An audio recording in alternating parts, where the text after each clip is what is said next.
ਅੱਜ ਮੈਂ ਤੁਹਾਨੂੰ ਮੌਲਾਨਾ ਰੂਮ ਦੀ ਇੱਕ ਹਕਾਇਤ ਦੱਸਣੀ ਹੈ। ਮੈਨੂੰ ਤੇ ਇਸ ਤਰ੍ਹਾਂ ਲੱਗੀ ਹੈ ਵੀ ਜਿਸ ਤਰ੍ਹਾਂ ਲੱਖਾਂ ਕਿਤਾਬਾਂ ਪੜ੍ਹ ਲਈਏ, ਲੱਖਾਂ ਹਕਾਇਤਾਂ ਸੁਣ ਲਈਏ ਤੇ ਪੜ੍ਹ ਲਈਏ, ਪਰ ਇਹਦੇ ਬਰਾਬਰ ਕਿਸੇ ਦਾ ਮੁੱਲ ਨਹੀਂ ਹੋ ਸਕਦਾ। ਉਹਨਾਂ ਦੀ ਹਕਾਇਤ ਇਸ ਤਰ੍ਹਾਂ ਕਿ ਇੱਕ ਬੰਦਾ ਸੀ ਤੇ ਉਹਦੀ ਬੀਵੀ ਜਿਹੜੀ ਸੀ ਨਾ, ਉਹ ਬੜੀ ਨੇਕ ਤੇ ਪਰਹੇਜ਼ਗਾਰ ਬਣਦੀ ਸੀ। ਇੱਥੋਂ ਤੱਕ ਕਿ ਉਹਨਾਂ ਦੇ ਘਰ 'ਚ ਵਾਸ਼ਰੂਮ ਸੀ ਤੇ ਉਹਦੀ ਛੱਤ ਕੋਈ ਨਹੀਂ ਸੀ। ਸਾਹਮਣੇ ਇੱਕ ਦਰਖਤ ਸੀ। ਉਹਦੀ ਬੀਵੀ ਨੇ ਆਖਿਆ ਜਿਹੜਾ ਦਰਖਤ ਹੈ ਨਾ, ਇਹਨੂੰ ਵੱਢ ਦੇ। ਬੰਦਾ ਆਂਦਾ ਵੀ ਇਹ ਆਪਾਂ ਨੂੰ ਛਾਂ ਵੀ ਦਿੰਦਾ ਵੇ, ਕੋਈ ਫਲ ਫੁੱਲ ਵੀ ਲੱਗ ਜਾਂਦਾ, ਖਾ ਲਈਦਾ, ਇਹਨੂੰ ਵੱਢਣ ਦੀ ਕਿਹੜੀ ਮਜਬੂਰੀ ਏਡੀ।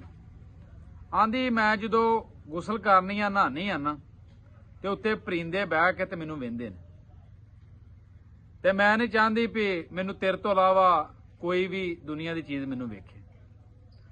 ਬੰਦਾ ਬੜਾ ਖੁਸ਼ ਹੋਇਆ। ਉਹਨੇ ਆਖਿਆ ਏਡੀ ਨੇਕ ਤੇ ਪਰਹੇਜ਼ਗਾਰ ਬੀਵੀ ਮੇਰੀ। ਉਹਨੇ ਦਰਖਤ ਵਢਾਤਾ। ਪਰ ਫਿਰ ਮੌਲਾਨਾ ਰੂਮ ਸਾਹਿਬ ਲਿਖਦੇ ਨੇ ਵੀ ਥੋੜੇ ਦਿਨਾਂ ਤੋਂ ਬਾਅਦ ਬਾਹਰੋਂ ਆਇਆ ਉਹਦਾ ਖਾਵੰਦ ਘਰ, ਤੇ ਵੇਂਦਾ ਕੀ ਏ ਵੀ ਉਹਦੀ ਜਨਾਨੀ ਗੈਰ ਸ਼ਰਈ ਹਾਲਤ ਦੇ ਵਿੱਚ ਕਿਸੇ ਗੈਰ ਮਹਿਰਮ ਬੰਦੇ ਦੇ ਨਾਲ ਉਹਨੇ ਵੇਖੀ, ਗੈਰ ਮਰਦ ਬੰਦੇ ਦੇ ਕੋਲ ਬੈਠੀ ਸੀ। ਗੱਲ ਏ ਭਰਾਵਾ, ਅਗਰ ਤੁਸੀਂ ਇਹ ਗੱਲਾਂ ਸਮਝ ਗਏ ਤੇ ਤੁਸੀਂ ਜ਼ਿੰਦਗੀ 'ਚ ਕਿਸੇ ਕੋਲੋਂ ਧੋਖਾ ਨਹੀਂ ਖਾਓਗੇ। ਤੁਹਾਡੇ ਨਾਲ ਕਦੀ ਵੀ ਫਰਾਡ ਨਹੀਂ ਹੋਏਗਾ, ਕਿਉਂਕਿ ਜ਼ਿਆਦਾਤਰ ਅਕਸਰੀਅਤ ਜਿਹੜੇ ਲੋਕ ਸ਼ਕਲੋਂ ਚੰਗੇ ਲੱਗਦੇ ਉਹ ਚੰਗੇ ਨਹੀਂ ਹੁੰਦੇ।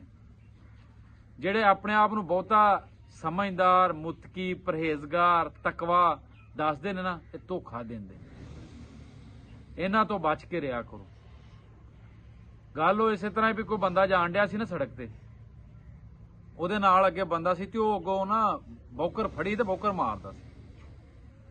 ਬੌਕਰ ਮਾਰੀ ਜਾਂ ਬੰਦਿਆਂ ਆਖਿਆ, ਬੜਾ ਨੇਕ ਬੰਦਾ, ਪੁੱਛਿਆ ਵੀ ਬੌਕਰ ਕਿਹੜੀ ਗੱਲ ਤੋਂ ਮਾਰਦੇ ਜੀ? ਉਹਨਾਂ ਆਖਿਆ ਜੀ ਬੌਕਰ ਇਸ ਤੋਂ ਮਾਰਨੇ ਕੋਈ ਥੱਲੇ ਕੀੜੀ ਚੀੜੀ ਨਾ ਆ ਜੇ, ਕੱਲ ਨੂੰ ਕਿਆਮਤ ਵਾਲੇ ਦਿਨ ਮੈਨੂੰ ਇਹਦਾ ਗੁਨਾਹ ਨਾ ਹੋਵੇ।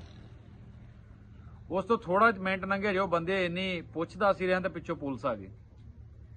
ਉਹਨਾਂ ਆਖਿਆ ਜੀ ਚੋਰੀ ਹੋ ਗਈ ਫਲਾਣੇ ਸ਼ਹਿਰ ਦੇ ਵਿੱਚ, ਫਲਾਣੀ ਦੁਕਾਨ ਤੇ ਆਹ ਬੰਦੇ ਦੇ ਜਿਹੜੇ ਕਦਮ ਨੇ ਰਲਦੇ ਆਏ ਨੇ, ਸਭ ਪਿੱਛੇ ਆ ਗਏ। ਉਹਨਾਂ ਆਣ ਕੇ ਫੜਿਆ, ਉਹਨੂੰ ਫੜ ਕੇ ਉਹ ਜਦੋਂ ਤਲਾਸ਼ੀ ਲਈ ਤੇ ਉਹਦੇ ਕੋਲ ਚੋਰੀ ਨਿਕਲ ਆਈ। ਲੋਕਾਂ ਨੂੰ ਕੁਛ ਵਿਖਾ ਰਿਹਾ ਸੀ ਲੇਕਿਨ ਹੈ ਕੋਈ ਸੀ। ਇਸੇ ਤਰ੍ਹਾਂ ਹੀ ਸਾਡੇ ਅੱਜ ਇਲੈਕਸ਼ਨ ਕਰੀਬ ਨੇ, ਸਿਆਸਤਦਾਨ ਸਾਡੇ ਭਰਾ ਨੇ, ਜੋ ਇਹ ਵਿਖਾਉਂਦੇ ਨਾ ਪਏ, ਇਹਨਾਂ ਕਰਨਾ ਕੋਈ ਨਹੀਂ ਜੇ।